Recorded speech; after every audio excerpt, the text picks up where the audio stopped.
Oh, I'm getting a kick out of this. Now everyone's saying it doesn't matter when you eat. Apparently now you can eat late at night, eat a lot of calories at night, and it's not going to cause a problem compared to if you ate all your calories in the morning. It doesn't matter as long as your calories are accounted for. Come on, are we denying like all this stuff we know about like circadian cues, whatever? Bottom line is the online community, Instagram, YouTube, they're all talking about this study published in Cell Metabolism that ultimately showcases that it doesn't matter when you eat the bulk of your calories as long as your calories are equated for.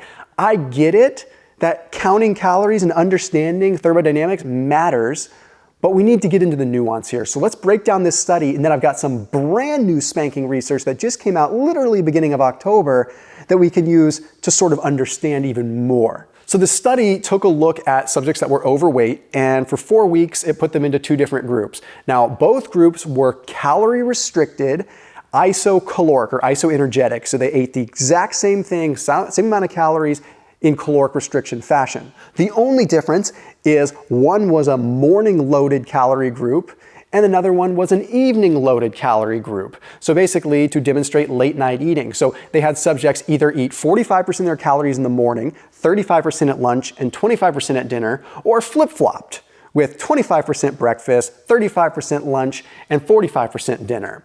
Well, what they found, utilizing a labeled water method, which essentially allows you to determine energy balance based upon body weight, they found that both groups lost the same amount of weight. There was no difference in energy expenditure, no difference in resting metabolic rate.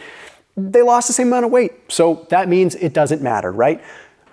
I agree. In the grand scheme of things, if you lose weight, you lose weight, and that's a win. I'm not a monster. Okay, I want you to just lose weight and do what works for you. But we're also denying that the researchers even noted that subjects that ate in the morning were more satiated. Okay, they even acknowledged that it might be more sustainable if they eat more in the morning rather than more in the evening. But let's dive in more. We have to note that this was a free living condition study.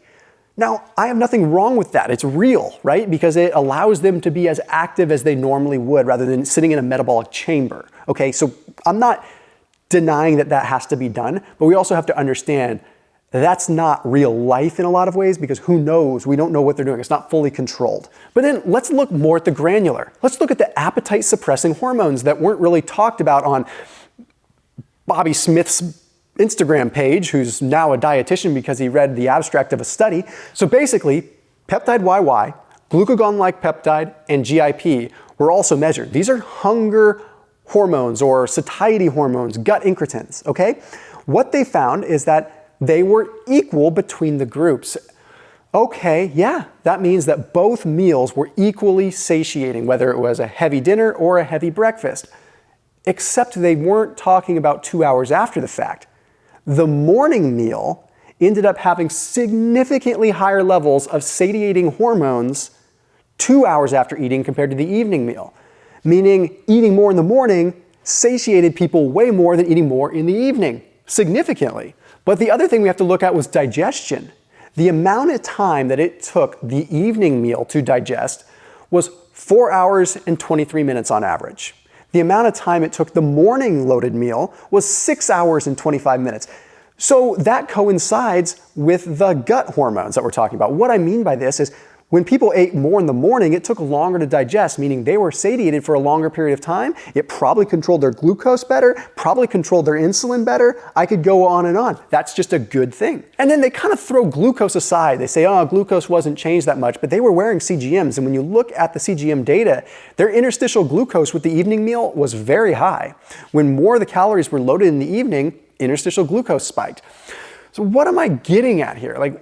What I'm getting at is there's nuance. Nuance isn't exciting to talk about, so people just decide to create content on this.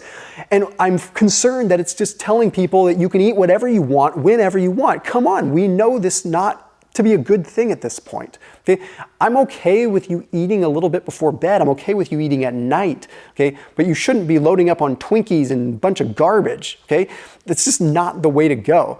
It's probably worth mentioning that if you're going to have a snack at night, it should be something protein loaded, period. I don't think you should be having a bunch of carbs. I don't even think we should be having a bunch of fats that are hard to digest. I feel like having some protein before bed is probably acceptable. And I think that's decent and that's reasonable to explain. But I want to go into the nuance of this other study that was published in Cell Metabolism that really does throw a wrench in this entire study that people have been talking about. If you're trying to find like some protein to eat before bed, things like that, I did put a link down below for Thrive Market. They are a sponsor on this channel so that we can create the content we create, but it also gives people that are watching a super good discount. So that link will get you 30% off whatever you want to buy on Thrive Market, your entire first grocery order. So whether it's like beef jerky, whether it's some chomp sticks, whether it's some turkey sticks, things you want to have at night for snacks, load your cart up, 30% off your entire grocery order, plus a free $50 gift. So serious bargain through Thrive Market. And then it gets delivered to your doorstep in a couple of days.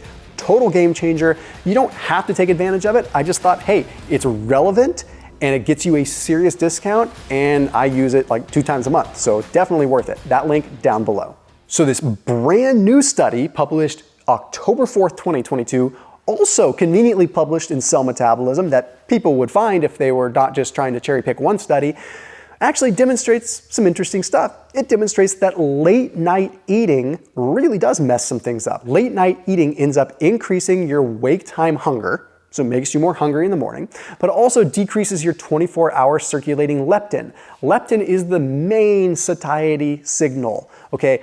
Our body, our fat, secretes leptin and signals to the brain that there is enough fuel on hand. So when we decrease leptin, we get hungry. Late night eating also decreased wake time energy expenditure and core body temperature, meaning literally our metabolism is slower in the morning when we eat late at night. But it gets even crazier because we also see there's effects on genes that alter our adipose tissue to make it more prone to storage.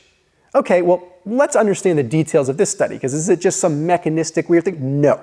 This is a ridiculously vigorously controlled study that was done with humans in outpatient and laboratory settings and some free living. So way more viable in a lot of ways because it was actually really doing controlled things. Oh, and by the way, this study was actual late night. The previous study was not really late night. Okay, there was nothing wrong with the last study. But the problem is that people are taking it and saying that it doesn't matter when you eat. Those people were eating dinner at 6:30 to 6:45 p.m. Last time I checked, that is not late night. Whereas this study had the last meal in the late night group around 9:30 p.m.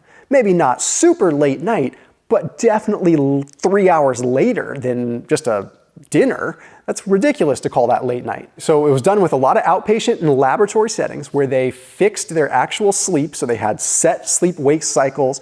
They controlled their light. They controlled like how much they could use their phone at night. They really factored these things in. They also fixed how much time they could have in bed, and they monitored it with sleep monitors on their wrist.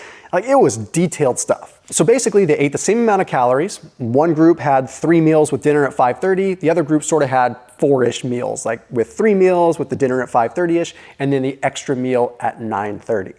Okay, here's what they found. Late night eating decreased leptin by 16%. Okay, and it increased the ghrelin to leptin ratio by 34%.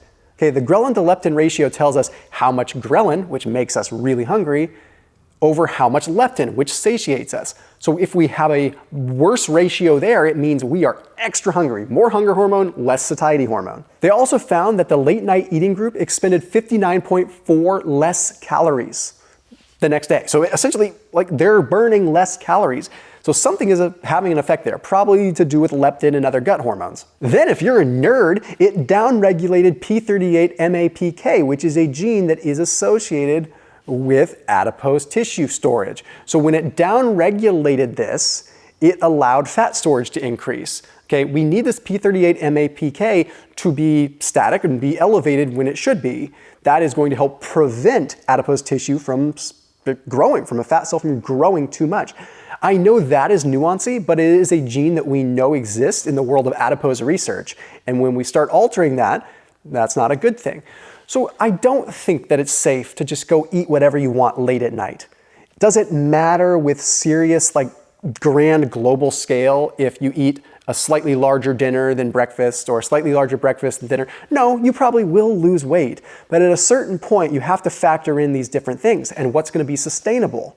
I am concerned that if people take this to the bank too much, they're going to eat a bunch of calories at night, start decreasing their leptin levels and circulating gut hormones, and they're going to end up feeling hungry all the time. That is my biggest concern. I want you to do what works for you and keeps you satiated. And even the researchers acknowledge in the first study that hunger hormones and everything just aligned better for satiety by consolidating most of your calories to the morning.